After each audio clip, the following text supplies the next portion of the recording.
Guys, welcome back to my channel. Now you might be wondering, why am I sitting on a couch and not in the kitchen cooking up something new? Well, today actually makes 1 year since I first started Matthew's Guyanese Cooking, and it was one of the best decisions ever. With the help of you guys, all of my viewers, all of my subscribers, and everyone who's been leaving these positive comments, I was able to do so much with this channel in just 1 short year. And I can't wait to see what the future holds with all of the rest of my videos. I have so much in store for you guys, and I know you guys are gonna love it.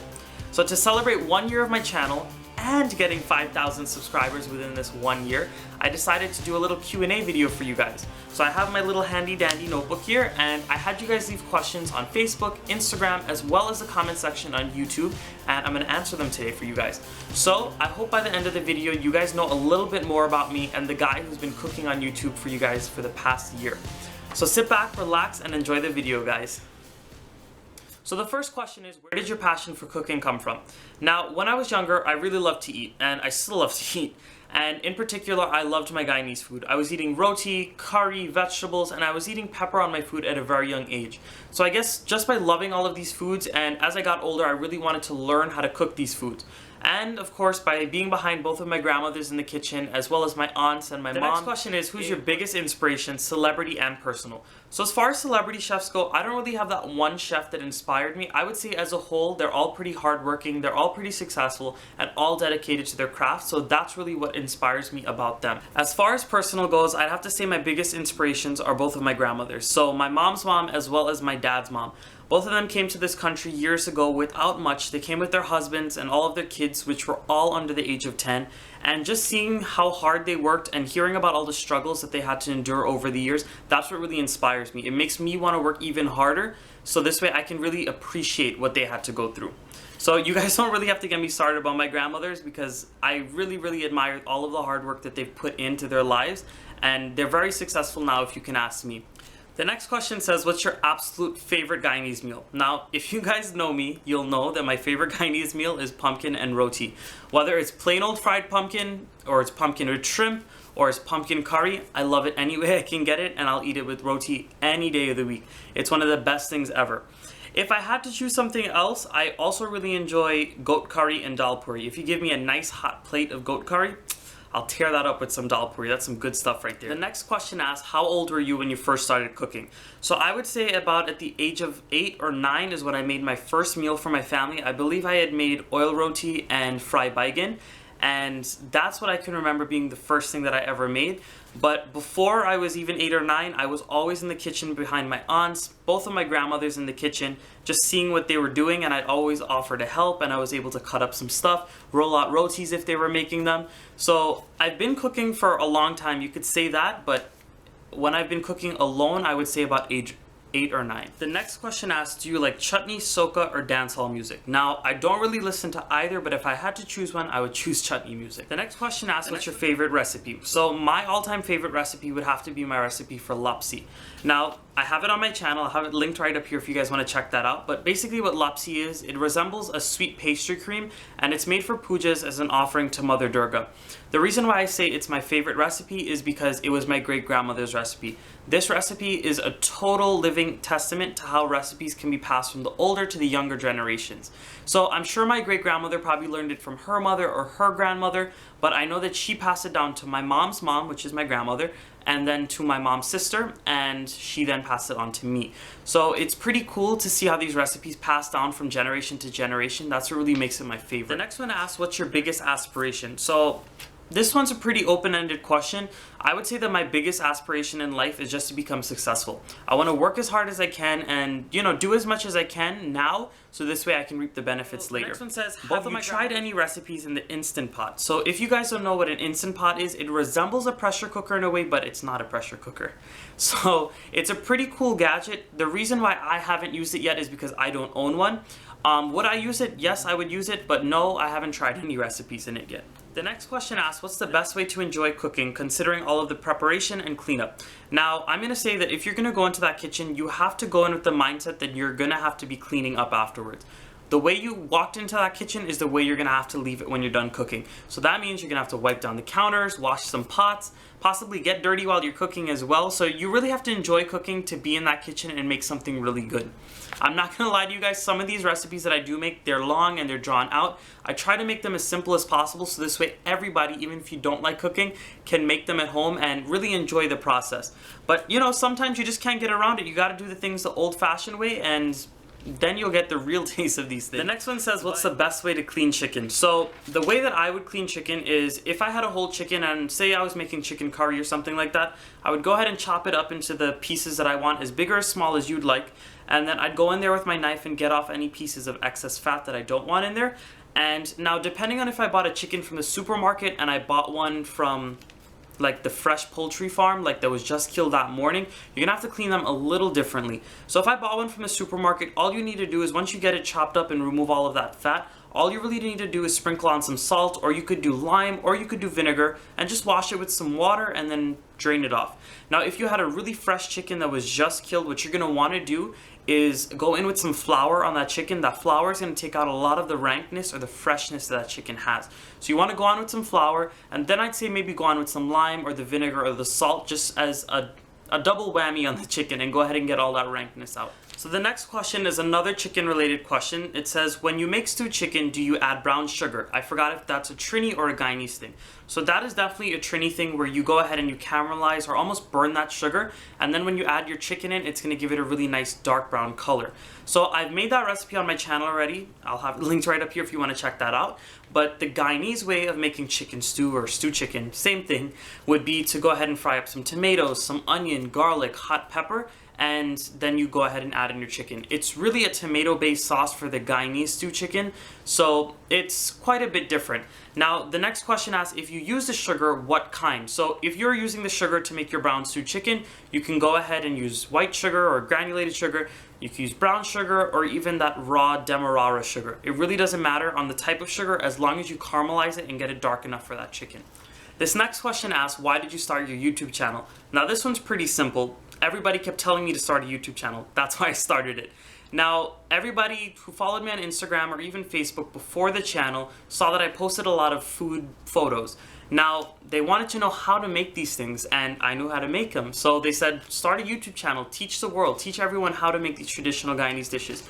And so I did, and here we are. The next one is from Romi. If you guys haven't checked Romi out, she is a great Fijian cook. She is from the island of Fiji, and her channel is Simply Blissful Living. I'll have her information in the description box, so go ahead and check her out if you haven't done so yet. Do you still watch cartoons? If so, what's your favorite show? Now, Romi, I'm sorry to disappoint you, but I don't watch cartoons anymore, so I don't really have a favorite cartoon show. I don't really have a lot of time to watch TV in general. If I do sit down and watch TV, I'll probably be on Netflix, or I'll probably be watching YouTube most of the time. The next question asks, what led a modern Indo-Guyanese American child to become a passionate Guyanese cook? The first reason for this is because I really like to share my culture with other people. If you ask any of my friends, I'm always making them Guyanese food. I'm always teaching them or just sharing things that I grew up with and things that my family do traditionally and culturally. The second reason would have to be because I love my Guyanese food.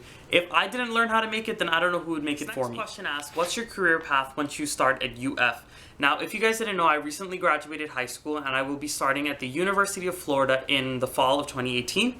And as of right now, I really want to go study medicine and biology and things of that nature.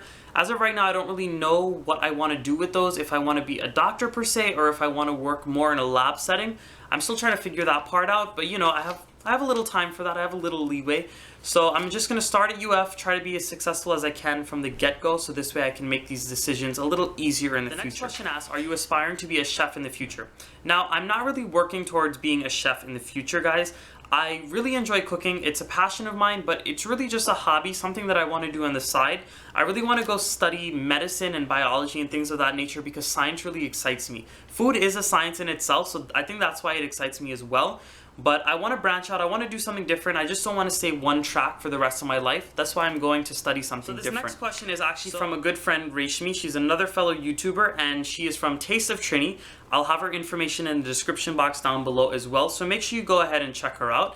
And the question that she asks is, what other hobbies are you interested in besides cooking?